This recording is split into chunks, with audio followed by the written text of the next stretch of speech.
रात गहरी थी और आसमान पर चांद अपनी पूरी रोशनी के साथ चमक रहा था, जैसे वो जमीन पर रहने वालों को अपनी तरफ बुला रहा हो। ठंडी हवा चल रही थी और हर तरफ एक सुकून भरी खामोशी थी। लेकिन इस खामोशी के पीछे एक ऐसा राज था जो किसी को पता नहीं था। हर रात जब दुनिया सो जाती थी, चांद से एक परी जमीन पर उतरती थी। उस परी का नाम नूर था। नूर चांद की दुनिया से आती थी, एक ऐसी दुनिया जहां सब कुछ खूबसूरत था, लेकिन वहां ना कोई दर्द था, ना कोई मोहब्बत, ना कोई एहसास। नूर के पास सब कुछ था, लेकिन फिर भी उसका दिल खाली था, क्योंकि वो सब महसूस करना चाहती थी जो इंसान महसूस करते हैं। खुशी, दुख, मोहब्बत, इंतजार। इसी के लिए वो हर रात चुपके से जमीन पर आती है, लोगों को देखती है, उनकी जिंदगी को महसूस करती है, लेकिन कभी किसी के सामने नहीं आती थी। एक रात उसकी नजर एक लड़के पर पड़ी जो एक पुराने से पार्क की बेंच पर अकेला बैठा था। वो लड़का चांद को देख रहा था, बिल्कुल वैसे ही जैसे कोई अपनी कहानी उसे कह रहा हो। उसकी आंखों में उदासी थी, लेकिन साथ ही एक गहरा सुकून भी था।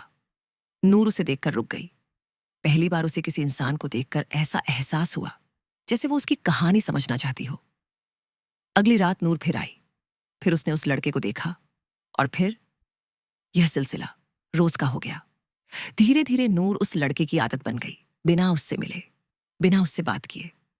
उस लड़के का नाम अयान था। अयान हर रात वहां आता है, चांद को देखता और खामोश रहता है, जैसे वो किसी का इंतजार कर रहा हो या किसी को याद कर रहा हो। आखिर एक रात नूर अपने जज्बात को रोक नहीं पाई और वो उसके सामने आ गई। अयान ने जब नूर को देखा तो वो बाल रह गए, क्योंकि उसने ऐसी खूबसूरती पहले कभी नहीं देखी थी। नूर ने अपना इंट्रोडक्शन एक मुसाफिर के तौर पर दिया, जो सिर्फ रात को आती है। अयान को उसकी बात अजीब लगी, लेकिन उसने महसूस किया कि नूर कोई आम लड़की नहीं है। उस रात उन दोनों ने बात की, फिर अगले दिन फिर मिले, और धीरे धीरे उनकी बातें लंबी हो गईं। अयान ने अपने दुख, अपनी तन्हाई, अपने सपने नूर को बताए, और नूर ने पहली बार किसी इंसान के दिल को समझा। नूर को एहसास हुआ कि वो जिस चीज की तलाश में थी वो उससे मिल चुकी है, और अयान को लगाकर उसकी जिंदगी की खामोशी अब धीरे धीरे खत्म हो रही है। लेकिन नूर के साथ एक सच जुदा हुआ था। वो सिर्फ रात को आ सकती थी, और सुबह होने से पहले उसे वापस जाना होता था। एक दिन अयान ने उससे पूछा कि वो दिन भर कहाँ होती है, लेकिन नूर ने सिर्फ इतना कहा कि वो एक ऐसी जगह से आती है जहां से वापस आना मुश्किल होता है। अयान ने उसकी बात को समझाने की कोशिश की, लेकिन उसने नूर पर भरोसा किया और सवाल करना छोड़ दिया। वक्त के साथ उनकी दोस्ती गहरी हो गई, और एक दिन अयान को एहसास हुआ कि वो नूर से मोहब्बत करने लगा है। नूर भी अपने दिल से हार चुकी थी, लेकिन वो जानती थी कि ये मोहब्बत परफेक्ट नहीं हो सकती। एक रात नूर ने अयान से कहा कि अगर कभी वो ना आए तो उसका इंतजार ना करे। अयान को ये बात बुरी लगी, और उसने गुस्से में कहा कि क्या वो भी सबकी तरह उसे छोड़कर चली जाएगी। नूर की आंखों में आंसू आ गए, लेकिन उसने कुछ नहीं कहा, और वो रात चली गई। उसके बाद नूर वापस नहीं आई। दिन गुजर गए, रातें गुजरती, लेकिन आयन हर रात उस बेंच पर आता रहा, चांद को देखता रहा, और नूर का इंतजार करता रहा। उसका इंतजार धीरे धीरे दर्द में बदल गया, लेकिन उसने उम्मीद नहीं छोड़ी। फिर एक रात जब चांद पहले से ज्यादा रोशन था, नूर वापस आई। लेकिन इस बार वो पहले जैसी नहीं थी। उसकी रोशनी कमजोर थी, उसके पर टूट रहे थे, और वो पहले से ज्यादा कमजोर लग रही थी। आयन उसे देखकर डर गया, और उसने पूछा कि ये सब क्या हो रहा है। नूर ने धीरे से कहा कि उसने अपनी दुनिया छोड़ दी है। अयान बाल रह गया और पूछा क्यों। तो नूर ने सिर्फ इतना कहा कि उसने यह सब उसके लिए किया है।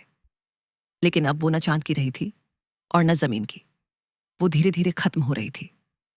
अयान ने उसका हाथ पकड़ा और कहा कि वो उसे कुछ नहीं होने देगा, लेकिन नूर मुस्कुराई और उसने कहा कि मोहब्बत का मतलब हमेशा साथ रहना नहीं होता, कभी कभी किसी के लिए छोड़ देना भी होता है।